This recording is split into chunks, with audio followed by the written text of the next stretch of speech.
এই উদ্যোগে আমরা আজকে এই জবফেয়ারটা আয়োজন করেছি। এই জবফেয়ারে 270 জনের যেই লক্ষ্যমাত্রা আছে বিভিন্ন তিনটা সংস্থার, এই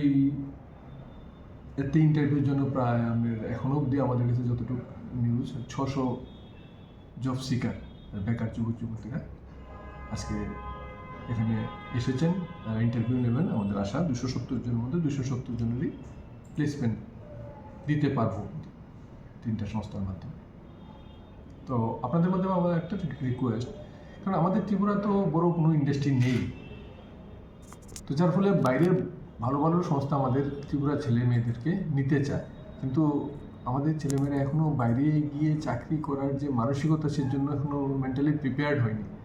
আমরা রিকোয়েস্ট করব যে এই ধারণা পরিবর্তন করে বাইরে গিয়ে চাকরি করুন। বাইরে বড় বড় ইন্ডাস্ট্রি আছে, আমাদের কাছে নামি নামি ইন্ডাস্ট্রিটা আছে, ভালো বেতনও দেয়, এবং ওখানে থাকলে ওখানে যদি আপনারা ধৈর্য সহকারে চাকরি করুন, চাকরি যদি আপনারা করেন তাহলে তাদের যে বেতন বৃদ্ধিটা এটা রাজ্যের এবং রাজ্যের সরকারি বলুন আর বেসরকারি বলুন এর চেয়ে অনেক বেশি দ্রুত বৃদ্ধি ঘটে।